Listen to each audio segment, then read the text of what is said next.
¿Qué tal? Esta tarde nos visita Francisco Paco Mugiro. Vamos a hablar de su última entrega, La encrucijada de lo cotidiano. Paco, ¿cómo estás?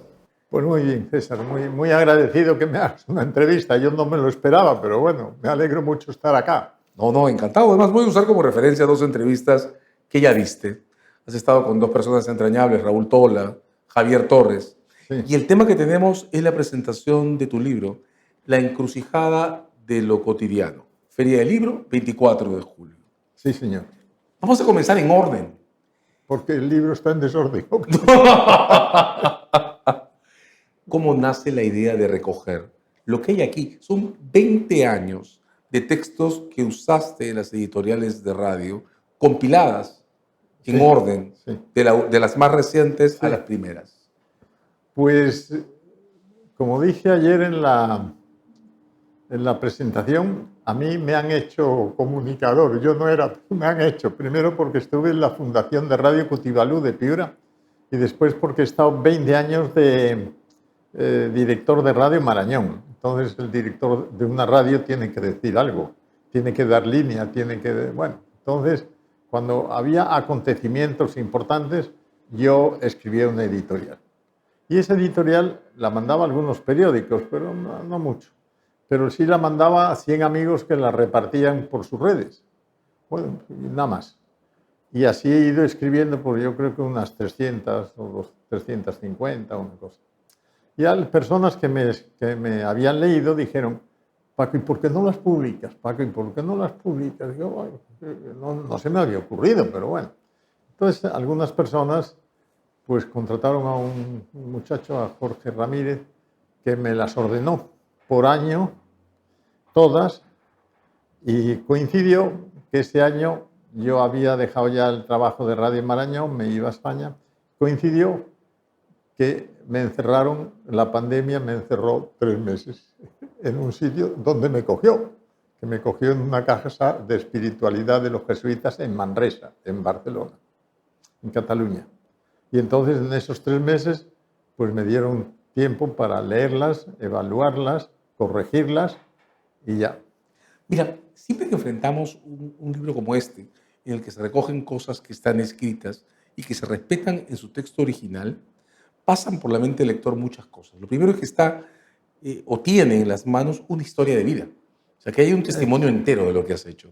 Sí, Y- pero lo segundo que me mueve además mucho en los textos que has publicado aquí son estos diferentes planos, porque aquí estás tú, sacerdote jesuita, con mucha actividad pastoral, también social, pero además se lee entre las páginas a tus interlocutores.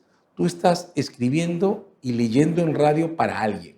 sí. Hay un otro, una otra, un pueblo, personas que te preocupan. ¿Cómo se produce ese ir desde la pastoral, eres sacerdote, insisto en decirlo, a la actividad de la comunicación laica, social? Sí, totalmente, pero la Radio Marañón es una radio, no decimos religiosa, sino una radio evangelizadora que promueve los valores del Evangelio. Entonces, yo me dirigía al público objetivo. El público objetivo podía ser todo, podía ser los campesinos, podían ser la gente de Jaén, podía ser la gente de Lima, podía ser... Pero era un público objetivo un poco amplio, bastante amplio, pero procuraba que mi lenguaje fuera entendible para todo el mundo. O sea, que no usaba muchas palabras técnicas ni nada, sino que iba directamente para que la gente lo entendiera. Incluso algunas cosas las explicaba ya, para que la gente lo entendiera. Y bueno, pues era...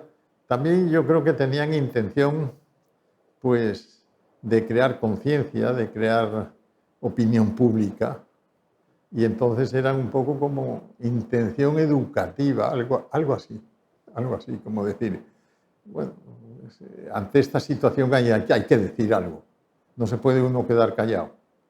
Entonces, a veces es un grito que me salía a mí, a veces era una necesidad que tenía de decir algo y otras veces de aclarar cosas que estaban oscuras y que no me gustaba que pasaran. Por ejemplo, en los distintos gobiernos, tanto de Alan como de Toledo, de cualquiera, que no me gustaba que pasaran. No sé, por ejemplo, Alan García decía siempre, y crecemos, y crecemos, y crecemos, pero el crecimiento no es desarrollo.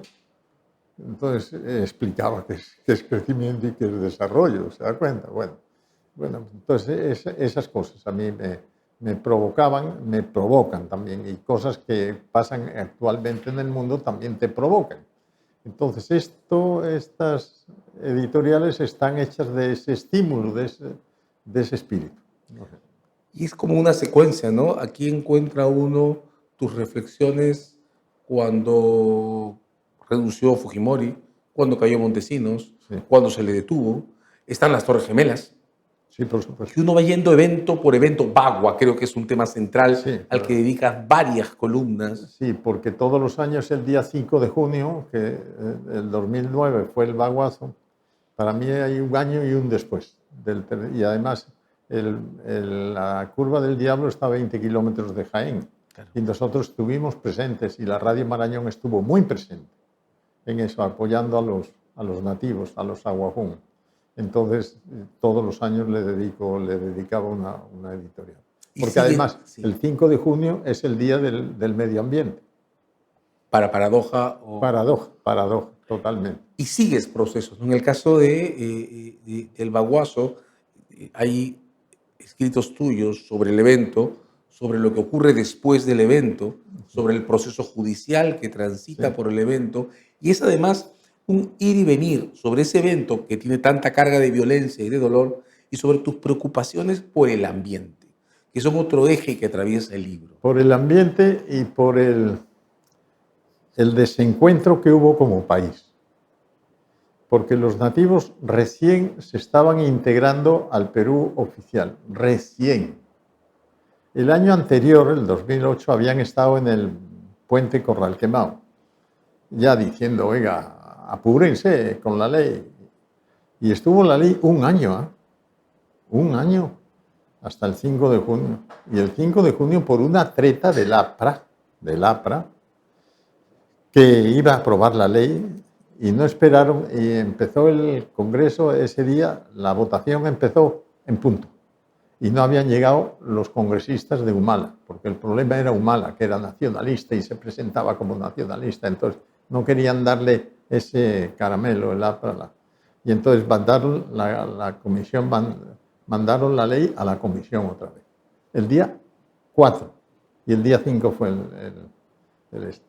Pero a mí me pareció que hubo un desencuentro de país, porque los nativos salían al Perú oficial, decían, tenemos DNI, ya, tenemos DNI, somos fulano, y lo reciben así, nunca se lo esperaron. Los nativos decían, ¿por qué nos pegan balas? No somos ecuatorianos. Entonces, a mí me pareció un fracaso total, pero total, como país, y un desentendimiento total de Lima frente a esas.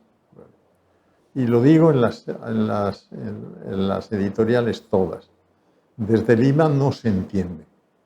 Entendieron Bagua como podían haber entendido Guarmey o Chepén, que eran unos campesinos que salían a pelear por 2 soles para el precio del café. Y no, señor. Eran aguajún, descendientes de los jíbaros, que son la etnia más violenta de la selva, de las más violentas, y que no estaban peleando por 2 soles, estaban peleando por su tierra, por su territorio, que es su vida, la vida de sus comunidades. Y no era cualquier cosa. A mí me habían dicho, los nativos me habían dicho, Santiago Manui, que ya murió, me dijo, Alan García no se da cuenta, nosotros podemos estar desunidos, pero cuando nos tocan el territorio, nos unimos todos. Y es verdad, desde enero estuvieron unidos toda la selva del Perú estuvo unida por eso. Entonces era su territorio, es su vida. ¿No ve que ellos no tienen casa? Su casa. ¿Qué es su casa? Su casa es la selva. Su casa es el territorio. Tienes también una columna dedicada al momento en que se fue Santiago Manuín. Sí, también tengo se fue un dirigente, digo. Sí. ¿Cómo lo recuerdas? Pues yo lo recuerdo como una persona equilibrada, de consejo, con una sabiduría. con sabiduría, de esas personas que tienen maduras, que tienen sabiduría. Y yo no es que hablara mucho, pero cuando venía por Jaén, él me visitaba a mí, o yo cuando iba al Nieva lo visitaba a él. Y era una persona de consejo, era una persona muy válida y muy representativa. Y con mucho, claro, era su pueblo. Dijiste hace un momento, y lo anotas en tus textos, que en la historia reciente hay un antes y un después de Sí. Bagua. ¿Cómo es el después de Bagua? ¿Cuánto crees que nos hemos atascado ahí o cuánto podríamos haberlo superado o empeorado aún? Pues yo creo que él, por lo menos oficialmente, se ha atascado ahí un poco. Porque yo creía que, bueno, estos señores han dicho aquí estamos y aquí somos. Y no somos salvajes, como nos han dicho muchas veces, ni personas de segunda, ni nada. Aquí estamos y aquí somos. Y nosotros somos pueblos originarios. Pueblos originarios es que son antes de nosotros, que son antes de Lima, que son antes de los incas, que son antes. O sea, nosotros tenemos que pedir permiso para entrar. No ellos tienen que pedir permiso para venir. Y aquí pasa lo contrario. Los originarios parece que somos nosotros, que es Lima, y ellos son los, como dijo Alan García, ciudadanos de segunda o perros del hortelano. Criticaste mucho el perro del Sí, hortelano. claro, Dijiste, muchísimo. el perro del hortelano entró ladrando. Sí, claro, claro, porque es verdad. Es que no se considera. Ellos lo tienen muy en cuenta. Nos han llamado perros del hortelano. Y lo que estamos haciendo es defendiendo al país. Claro. Y esas heridas, Paco, encuentras que puedan ser reparadas. Es como si estuviéramos rotos en nuestra relación interna, ¿no? Sí, pero es que yo creo que no es reparable, porque no están reparando, porque ahora el Congreso se ha propuesto una ley, se iba a proponer una ley que no sé si se llamó, pero el primer ministro dijo, va a ser la ley de desarrollo de la selva. De desarrollo de la selva según ustedes, porque para ellos el desarrollo de la selva es el buen vivir, no es el desarrollo de explotar el petróleo, explotar la madera, explotar los pastos, explotar y acabar con la Amazonía. Ese no es el desarrollo de la Amazonía y hacer carreteras. Creo que está en pelea si se hace la carretera esa famosa que va a atravesar la selva. Y dicen los nativos, dicen, nosotros no nos comunicamos por carretera, nos comunicamos por ríos. O sea, nosotros no nos van a hacer bien. Van a hacer bien a las madereras, que son todas ilegales. Y bueno, ya lo estamos viendo. Han matado a 12 o 21 dirigentes defensores de los derechos humanos en la selva en estos días, en estos últimos años. Y yo no veo que nosotros seguimos viendo la selva como una despensa de la cual tenemos que sacar la riqueza. ¿Qué hay? Y ya está. Y ahí no hay gente, la selva está vacía. No, no pues, la selva hay peruanos, hay gente. Ahora, desde el punto de vista de la iglesia, la selva es un tema, ¿no? Fue un asunto de evangelización Sí. en el origen. ¿Y cómo es esta relación entre la iglesia, la selva y la sociedad en todo este marco de rupturas del que estamos hablando Eso ahora? es muy complejo porque las sociedades, los nativos aceptan sobre todo las cuestiones educativas, pero ellos son ellos y nosotros somos nosotros. Es otra cosa, ¿ya? Bueno, han entrado las sectas, sobre todo, no me acuerdo ahora cuál, pero que van en avioneta y hacen a todos, los hacen igual, bueno. Pero bueno, no creo que tengan mucha influencia. Pero nosotros en la zona de Guajún, desde que entramos, entraba el sacerdote, entraba a la escuela. A veces en la misma casa del sacerdote era la escuela. Y nosotros, cuando llegó Belaúnde y teníamos un sistema que se llamaba Sistema Educativo SEAM del Alto Marañón, nosotros habíamos constituido entre el río Cenepa, Santiago, Nieva y Marañón y Chiriaco 52 escuelas. Y nosotros las poníamos a la gente y el gobierno nos mandaba a nosotros la plata para que pagáramos a los profesores. Y cuando llegó Belaúnde entregamos a los núcleos escolares 52 escuelas. Entonces ahí es donde se ha alfabetizado la gente, si quiere. Pero claro, también con la alfabetización entra la cultura, nuestra cultura. Entonces, a ver, si hemos sido verdaderamente responsables o sensibles a respetar su cultura y a fomentar su cultura, cosa por ver. para probar, porque, bueno, ahora sí. Bueno, pero esto ha sido movimientos últimos, ¿no? Pero, bueno, ya, pues entonces íbamos a llevar cultura, a llevar esto, a que la gente sepa leer, sepa escribir, está muy bien, pero no sé si fomentábamos mucho sus valores y su cultura. Nosotros sí tuvimos un colegio de secundaria que fue Llamaquensa, que lo construimos, eso sí, para recuperar sus costumbres, para recuperar su ciencia que sabían del campo, para recuperar todas esas cosas y dárselas de una manera distinta. Eso sí, pero bueno, fue en los años hace 30, 40 años, bueno, pero por ahí. Y tú encuentras que, hemos dicho la iglesia, estamos hablando de la iglesia católica, pero encuentras que en esta área tan difícil, con tanto dolor de por medio, las iglesias en general, las evangélicas, además de la católica, puedan formar puntos de acuerdo, puntos de comunidad o de encuentro en la aproximación. Eso sería bueno hacerlo, pero no creo que todavía haya llegado ese momento. Pero yo me acuerdo que cuando el Baguazo, nosotros apoyamos mucho desde Jaén, mucho, a todo, porque yo he ido varias veces con el programa de salud a atender a la gente que estaba enferma. Hemos mandado alimentos un montón de veces. Cuando ya estaba parada la pista, hemos mandado el carro, la camioneta al obispo con alimentos y con toda clase de cosas. Y yo me acuerdo que creo que son los nazarenos, vinieron a agradecerme a mí porque sus pastores decían, los únicos que nos han apoyado son la Iglesia Católica. Ya, y eso es verdad.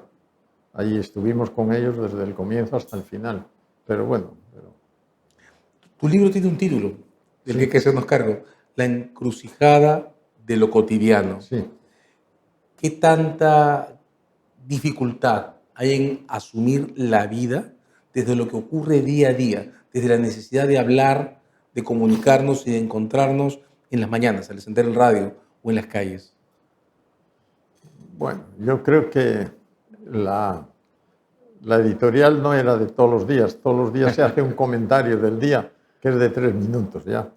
Pero las editoriales son de momentos más cruciales. Por eso es encrucijada, porque son momentos más cruciales que nos deben hacer reflexionar y que nos deben hacer pensar y que detrás de cada acontecimiento hay un detrás mucho más grande que el que se manifiesta en la misma acción que se hace, ¿no?